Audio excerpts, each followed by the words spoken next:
How to connect Google AdSense to Wix website. I'm going to show you how you can easily connect Google AdSense to the Wix website. First, open Google Chrome and search for AdSense. Next, click on the first link in the search results to go to the Google AdSense website. Then, click on Sign In.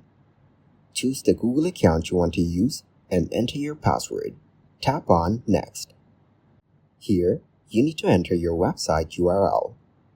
To find this, go to your Wix website and click on Settings from the left dashboard.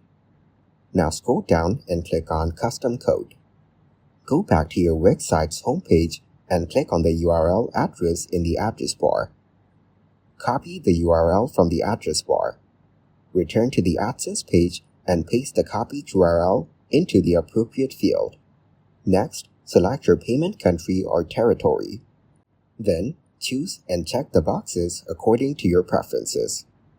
Now click on Start using AdSense to complete the connection between your Wix website and Google AdSense.